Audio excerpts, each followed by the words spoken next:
নমস্কার বন্ধুরা, তোমাদের সবাইকে স্বাগত জানাই জিকে পয়েন্ট 365 ইউটিউব চ্যানেলের আরও একটি নতুন ভিডিওতে। আমাদের চ্যানেলে প্রতিদিন সন্ধ্যাবেলা ডাব্লিউবিপি, কেপি কনস্টেবল প্রভৃতি এক্সামের জন্য গুরুত্বপূর্ণ জেনারেল নলেজ কোয়েশ্চেনের অ্যান্সার নিয়ে আলোচনা করা হচ্ছে। প্রত্যেকটি পর্বে যে সমস্ত প্রশ্ন আসছে, প্রত্যেকটি প্রশ্ন তোমাদের জন্য ভীষণ গুরুত্বপূর্ণ। তোমরা প্রতিদিন আমাদের ক্লাসে অংশ নাও, সঠিক উত্তর কোনটা হতে পারে সেটা তোমরা আমাদের কমেন্টে জানানোর চেষ্টা করো। এর মাধ্যমে তোমাদের প্রত্যেকটি প্রশ্ন কিন্তু খুব ভালোভাবে তৈরি হয়ে যাবে। যে সমস্ত প্রশ্নগুলো নিয়ে আমরা আলোচনা করছি, প্রত্যেকটা প্রশ্ন কিন্তু বিগত বিভিন্ন কম্পিটিটিভ এক্সামে বহুবার এসেছে। প্রত্যেকটি পর্বে যে সমস্ত প্রশ্ন থাকছে, সেই সমস্ত প্রশ্নগুলোর মধ্যে থেকে তোমরা অনায়াসেই কিন্তু কমন প্রশ্ন তোমাদের জন্য এক্সামে পেয়ে যাবে। সেই কারণে শেষ পর্যন্ত প্রত্যেকটি ভিডিও তোমাদের অবশ্যই দেখতে হবে। এছাড়াও আমাদের চ্যানেলে তোমাদের জন্য বিভিন্ন অধ্যায়ভিত্তিক স্ট্যাটিক জিকের ক্লাসও করানো হচ্ছে। সেই ক্লাসগুলিতেও তোমরা অংশ নাও, প্রত্যেকটি ভিডিও তোমরা দেখো। তোমাদের যদি ভিডিওগুলো ভালো লাগে তাহলে অবশ্যই একটা লাইক করো, সাথে তোমার বন্ধুদের সাথে এই ভিডিওগুলো শেয়ার করো।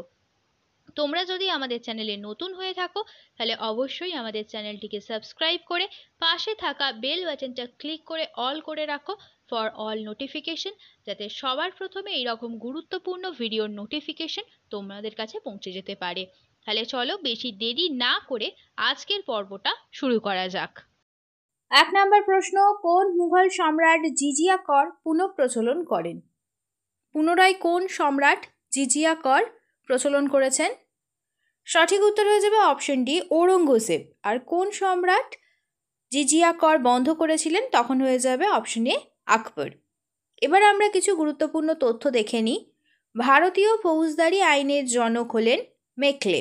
ভারতে স্থানীয় স্বায়ত্তশাসনের জনক হলেন লর্ড রিপন। ভারতীয় জাতীয় কংগ্রেসের জনক হলেন এ ও হিউম। ভারতের লোক আদালতের জনক হলেন পি.এন. ভগবতী। ভারতের উদারনীতিবাদের জনক হলেন রামমোহন রায়। ভারতের রেলওয়ের জনক হলেন লর্ড ডালহৌসি। আর ভারতের শিক্ষার জনক হলেন লর্ড মেকলে। নেক্সট দেখি 2 নম্বর প্রশ্ন, ভাখরা নাঙ্গাল জলাধার কোন নদীর উপর অবস্থিত? ভাখরা নাঙ্গাল জলাধার এটি কোন নদীর উপর অবস্থিত? সঠিক উত্তর হয়ে যাবে অপশন ডি, শতদ্রু নদীর উপর অবস্থিত। এবার আমরা কিছু বাঁধ, সেটি কোন রাজ্যের ওপর এবং কোন নদীর ওপর অবস্থিত, এই গুরুত্বপূর্ণ তথ্যটা দেখিয়ে নিই। তেহেরি বাঁধ আছে উত্তরাখণ্ড রাজ্যে ভাগীরথী নদীর উপর। হীরাকুদ বাঁধ আছে ওড়িশা রাজ্যে মহানদীর উপর। ভাখরা নাঙ্গাল বাঁধ আছে পাঞ্জাবে শতদ্রু নদীর উপর। ভবানী সাগর বাঁধ আছে তামিলনাড়ুতে, এটি আছে ভবানী নদীর ওপর। মেত্তুর বাঁধ আছে তামিলনাড়ুতে, এটি আছে কাবেরী নদীর ওপর। কৃষ্ণরাজ সাগর বাঁধ আছে কর্ণাটকে কাবেরী নদীর উপরে অবস্থিত। আর নাগার্জুন সাগর বাঁধ আছে অন্ধ্রপ্রদেশে, এটি কৃষ্ণা নদীর ওপর অবস্থিত। এই তথ্যগুলো কিন্তু তোমাদের জন্য খুব গুরুত্বপূর্ণ। এই তথ্যের মধ্য থেকেও কিন্তু তোমাদের জন্য প্রশ্ন এক্সামে আসতেই পারে। নেক্সট প্রশ্ন দেখি, সঞ্জীবনী পত্রিকার সম্পাদক কে ছিলেন? ভিভিআই একটি প্রশ্ন, সঞ্জীবনী পত্রিকার সম্পাদক কে ছিলেন? সঠিক উত্তর অপশন এ, কৃষ্ণ কুমার মিত্র হলেন সঞ্জীবনী পত্রিকার সম্পাদক। এবার আমরা কিছু গুরুত্বপূর্ণ পত্রিকার প্রতিষ্ঠাকাল এবং সম্পাদকের নাম দেখে নিই। বেঙ্গল গ্যাজেটের প্রতিষ্ঠাকাল হলো 1780 আর সম্পাদক হলেন জেমস অগাস্টাস হিকি। দিগদর্শন পত্রিকার প্রতিষ্ঠাকাল 1818, সম্পাদক জন ক্লার্ক মার্শম্যান। সমাচার দর্পণের প্রতিষ্ঠাকাল 1818, সম্পাদক হলেন জন ক্লার্ক মার্শম্যান। সংবাদ কৌমুদীর প্রতিষ্ঠাকাল 1821 আর সম্পাদক হলেন রাজা রামমোহন রায়। সমাচার চন্দিকার প্রতিষ্ঠাকাল 1822, এটির সম্পাদক হলেন ভবানীচরণ বন্দ্যোপাধ্যায়। পার্থেনন পত্রিকার প্রতিষ্ঠাকাল 1830, এর সম্পাদক হলেন ডিরোজিও। সংবাদ প্রভাকরের প্রতিষ্ঠাকাল হলো 1831 আর এর সম্পাদক হলো ঈশ্বরচন্দ্র গুপ্ত। নেক্সট প্রশ্ন দেখি, পতঙ্গ সম্পর্কিত পড়াশোনাকে কি বলে? পতঙ্গ সম্পর্কিত পড়াশোনা এটিকে কি বলে? সঠিক উত্তর হয়ে যাবে অপশন সি, এন্টোমোলজি। এবার আমরা বিভিন্ন বিষয়ে বা বিজ্ঞানের যে শাখা রয়েছে তাদের নাম এবং আলোচ্য বিষয় দেখে নিই। পোমোলজি আলোচনা করা হয় ফল নিয়ে। অর্নিথোলজিতে আলোচনা করা হয় পাখি নিয়ে। পেডিওলজিতে আলোচনা করা হয় মৃত্তিকা নিয়ে, ইকোলজিতে আলোচনা করা হয় বাস্তু ও পরিবেশ নিয়ে, জুওলজিতে আলোচনা করা হয় প্রাণীবিদ্যা নিয়ে, মরফোলজিতে আলোচ্য বিষয় হলো অঙ্গ সংস্থান, আর অ্যাস্ট্রোনমিতে আলোচ্য বিষয় হলো জ্যোতির্বিজ্ঞান। এই তথ্যগুলো তোমরা অবশ্যই খাতাতে নোট ডাউন করে রাখবে। নেক্সট প্রশ্ন, ওস্তাদ আলী খান কোন বাদ্যযন্ত্রটির সাথে যুক্ত? সঠিক উত্তর হয়ে যাবে অপশান সি, সেতারের সাথে ওস্তাদ আলী খান যুক্ত। এবার আমরা কিছু গুরুত্বপূর্ণ ব্যক্তিবর্গের নাম দেখে নেব এবং তারা কোন বাদ্যযন্ত্রের সাথে যুক্ত সেই তালিকা দেখে নেব।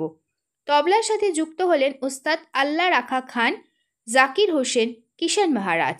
সেতারের সঙ্গে যুক্ত রবি শঙ্কর আর বিলায়েত খান। বাঁশির সঙ্গে যুক্ত হরিপ্রসাদ চৌরাশিয়া, পান্নালাল ঘোষ, টি আর মহালিঙ্গম। সরোদের সাথে যুক্ত আমজাদ আলী খান, আলাউদ্দিন খান, আলী আকবর খান। সন্তুরের সাথে যুক্ত শিবকুমার শর্মা আর ভজন সপরি। সানায়ের সঙ্গে যুক্ত ওস্তাদ বিসমিল্লা খান, আলী আহমেদ হোসেন। বেহালার সাথে যুক্ত L Subramaniam, T N Krishnan, M S Gopal Krishnan. প্রত্যেকটি তথ্যই কিন্তু তোমাদের জন্য ভীষণই গুরুত্বপূর্ণ বন্ধুরা, তোমরা অবশ্যই তথ্যগুলোকে ভালোভাবে নোট ডাউন করে নেবে।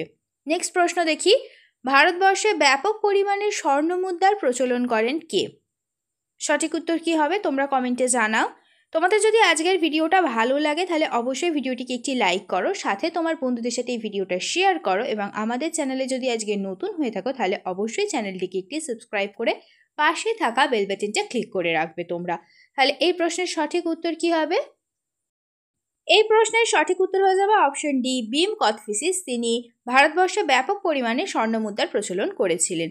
তিনি ছিলেন কুষাণ বংশের। তো কুষাণ সম্পর্কে এবার কিছু আমরা তথ্য দেখে নিই।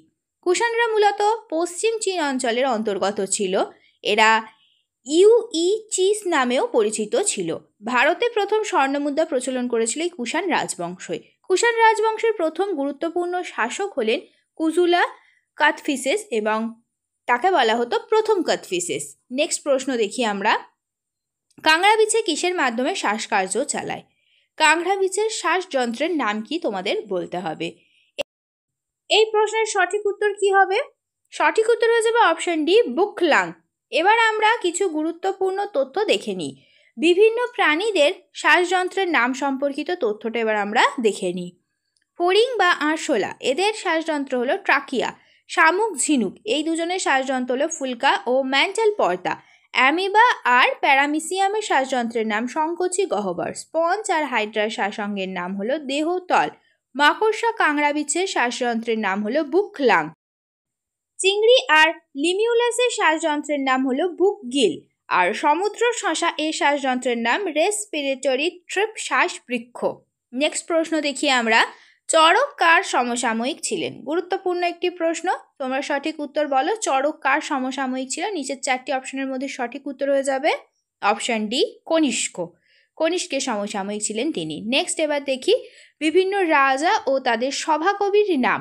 সমুদ্রগুপ্তের সভাকবির নাম হরিসেন। দ্বিতীয় চন্দ্রগুপ্ত বা বিক্রমাদিত্য, তার সভাকবির নাম হলো কালিদাস। দ্বিতীয় পুলকেশীর সভাকবি হলো রবি কীর্তি। হর্ষবর্ধনের সভাকবি বাণভট্ট। কনিষ্কের সভাকবি নাগার্জুন আর অশোক ঘোষ। আর আকবরের সভাকবি হলো আবুল ফজল। নেক্সট প্রশ্ন দেখি, প্রথম ভারতীয় হিসেবে ইন্টারন্যাশনাল এমি অ্যাওয়ার্ড হোস্ট করলেন কে? কারেন্ট অ্যাফেয়ার্সের মধ্যে থেকে আসে একটি ভিভিআই প্রশ্ন, সঠিক উত্তর দাও তোমরা। সঠিক উত্তর কি হবে? সঠিক উত্তর হয়ে যাবে অপশন এ, বীর দাস। তিনি ভারতীয় হিসাবে ইন্টারন্যাশনাল এমি অ্যাওয়ার্ড হোস্ট করলেন। নেক্সট প্রশ্ন দেখি, হিন্দি দিবস পালন করা হয় কবে? গুরুত্বপূর্ণ একটি প্রশ্ন, হিন্দি দিবস কবে পালন করা হয়? সঠিক উত্তর হয়ে যাবে অপশন এ, 14ই সেপ্টেম্বর হিন্দি দিবস পালন করা হয়ে থাকে। নেক্সট প্রশ্ন দেখি এবার আমরা, আন্দামান ও নিকোবর দ্বীপপুঞ্জের রাজধানী পোর্ট ব্লেয়ারের নাম পরিবর্তন করে কী নাম রাখা হলো? আন্দামান ও নিকোবর দ্বীপপুঞ্জের রাজধানী ছিল পোর্ট ব্লেয়ার, তার নাম পরিবর্তন করে রাখা হলো অপশন এ হবে সঠিক উত্তর, শ্রী বিজয়পুরম। নেক্সট প্রশ্ন, সম্রাট অশোক কোন বৌদ্ধ সন্ন্যাসী দ্বারা প্রভাবিত হন? সঠিক উত্তর হয়ে যাবে অপশন ডি, উপগুপ্ত। নেক্সট প্রশ্ন দেখি আমরা, 1820-র দশকে ইয়ং বেঙ্গল আন্দোলনের নেতা কে ছিলেন? গুরুত্বপূর্ণ একটি প্রশ্ন, ভিভিআই প্রশ্ন, অনেকবার এক্সামে এই কোয়েশ্চেনটা এসেছে। তো সঠিক উত্তর হয়ে যাবে অপশন সি, ডিরোজিও। নেক্সট প্রশ্ন আমরা দেখি, ভারতের সিভিল সার্ভিসের জনক কে? ভারতের সিভিল সার্ভিসের জনক কাকে বলা হয়? তোমরা সঠিক উত্তর অবশ্যই আমাদের কমেন্টে জানাও। সঠিক উত্তর হয়ে যাবে অপশন সি, লর্ড কর্নওয়ালিস হলেন ভারতের সিভিল সার্ভিসের জনক। নেক্সট প্রশ্ন দেখি আমরা, নিম্নের কোন প্রাণীর গমন পদ্ধতির নাম লুপিং? গমন পদ্ধতির নাম বলতে হবে, কোন প্রাণীর গমন পদ্ধতির নাম লুপিং? সঠিক উত্তর হয়ে যাবে অপশন ডি, তারা মাছের গমন পদ্ধতির নাম লুপিং। শেষ হলো আজকের ভিডিও। আজকের পর্বে আমরা আলোচনা করলাম ডাব্লিউবিপি কেপি কনস্টেবল এক্সামের জন্য গুরুত্বপূর্ণ কিছু জেনারেল নলেজ কোয়েশ্চেন অ্যান্সার নিয়ে। প্রত্যেকটি প্রশ্নই কিন্তু তোমাদের জন্য সমান গুরুত্বপূর্ণ, সেই কারণে একটু স্কিপ না করে তোমরা শেষ পর্যন্ত ভিডিওটা দেখতে থাকো। প্রত্যেকটা প্রশ্ন কিন্তু তোমাদের জন্য ভীষণই গুরুত্বপূর্ণ। ভিডিওটা শেষ পর্যন্ত দেখো। ভিডিওটা যদি ভালো লাগে তাহলে অবশ্যই একটা লাইক করো, সাথে তোমার বন্ধুদের সাথে এই ভিডিওটা শেয়ার করো এবং আমাদের কমেন্টে জানাও ভিডিওটা তোমাদের কেমন লাগলো আর তোমরা নতুন কোন স্ট্যাটিক জিকের ওপর ভিডিও দেখতে চাইছো। আমরা সেই টপিকের ওপর খুব তাড়াতাড়ি তোমাদের জন্য ভিডিও নিয়ে আসবো। তাহলে ততদিন তোমরা আমাদের প্রত্যেকটি ভিডিও এইভাবে দেখতে থাকো, এক্সামের জন্য ভালোভাবে প্রিপারেশন নিতে থাকো। ধন্যবাদ।